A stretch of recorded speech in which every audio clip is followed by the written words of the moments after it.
All right, guys, welcome to class. As you know, we're going to do a series of asynchronous lectures to make up for class that we missed on Thursday. So in this first lecture, I'm going to pick up with Bayer versus Barron. We had not yet finished the case, a couple more things to talk about.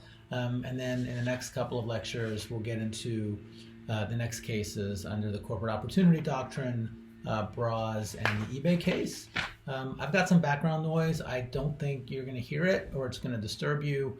But if upon listening or watching to this video, you have any trouble hearing it or understanding it, please do let me know. And I'll try to redo them or figure out some other fix.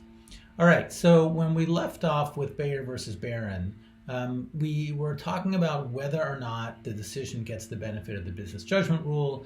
We said probably not because the board was conflicted. You see this on page 254 towards the bottom of the page. The concern is that the directors set up the arrangement, right, not for the benefit of the corporation, but rather for the benefit of the CEO and Gene. At least that's the worry, right? That's the concern, which means that the decision likely would not get the benefit of the business judgment rule. So that only leaves us with the question of what do the directors then need to show in order to escape liability.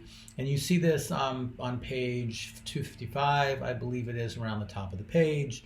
The case seems to say that the directors will have to show a legitimate and useful corporate purpose, right, for what they're doing, reasonable compensation, meaning reasonable compensation for Gene, and essentially a good faith transaction, right? As long as the directors can show that, then even though there's a conflict of interest and the directors do not get the benefit of the business judgment rule, there's likely not going to be liability.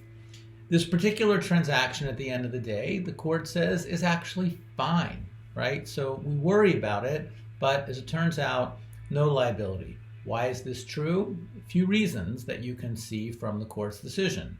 The company was not really subsidizing Gene's career, right? According to the court, she actually did serve a useful and legitimate corporate purpose, right? So the reason that they hired her was not a sham.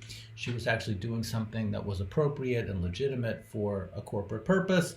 And in fact, the company received value, right? Her singing was valuable for the business, and the cost of hiring her was not disproportionate to what they received. So at the end of the day, right, court says, yep, looks problematic, might be problematic, but at the end of the day, no liability.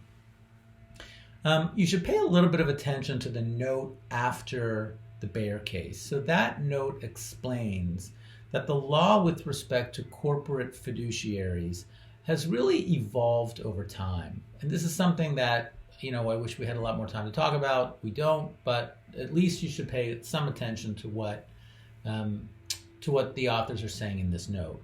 So at one time, in the relatively distant past, corporations could in fact void transactions between the corporation and a director or officer, no matter what, right? If there was a transaction, if it was shown that there was some transaction between a corporation and a director or officer, that transaction could be void. So what are we talking about?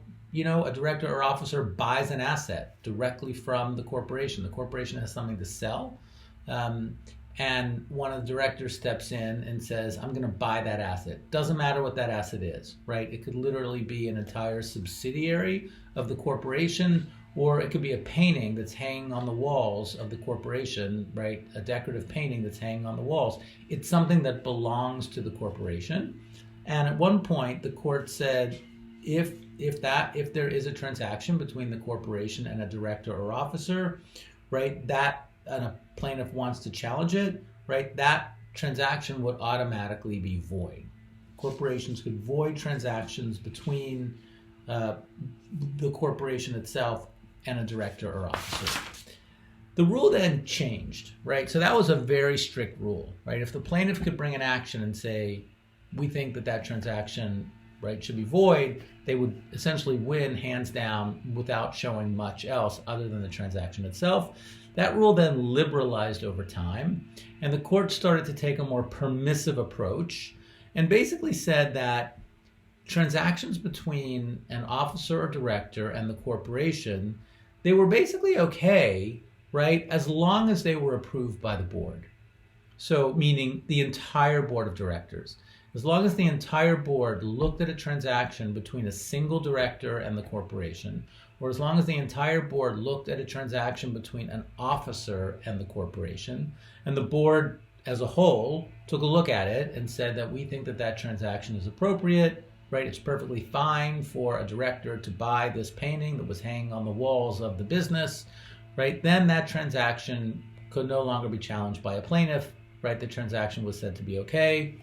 And then finally, this case, the Bayer versus Barron case, seems to go a little bit further still, right? Because in this case, it looks like the court is saying that a transaction will be okay, right? It's legitimate, it's not illegal, as long as it is considered fair, even if the directors did not approve it in advance.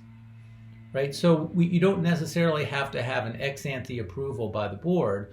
As long as we take a look ex post at the transaction and it meets the entire fairness test, right, then at the end of the day, no liability. So the law has changed over time. It's become liberalized, right? It's become easier for directors and officers to transact with their corporations.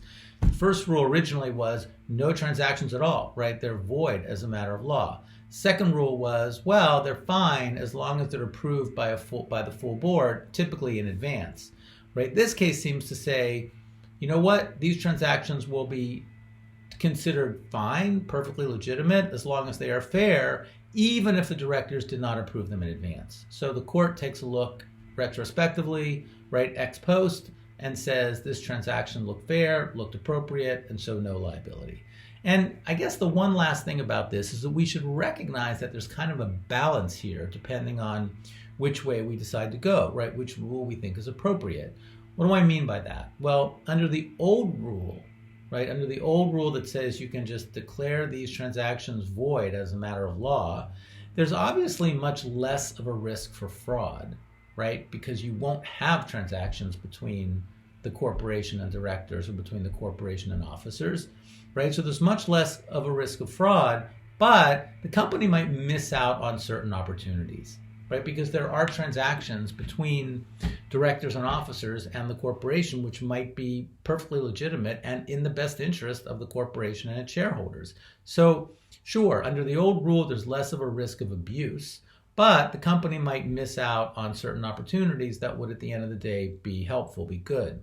Under the new rule, right, where we've liberalized, there's actually a greater risk of fraud and abuse, right? There's a real concern that directors and officers might transact with the company in a way that's not in the best interest of the corporation and its shareholders, but the company can then take advantage of opportunities that it used to have to pass up, right? So a director or officer wants to transact with the corporation, right? That's actually a good opportunity for the business. Here, under the new rule, they're likely able to do that, right? As long as they can show that the transaction was fair retrospectively, right? They can do that. The transaction won't be void. But through that permissiveness, if we're going to allow those kinds of transactions, then there's maybe a greater risk for fraud and abuse. So it's a way to just think about how the law has progressed over time, and then a way to think about there are trade-offs, right? So there are advantages and disadvantages to both the older rule and the newer rule. So I think I'm going to end this lecture here, right? We were just wrapping up the last case. When we start the next one, we'll jump into the corporate opportunity problem. See you then.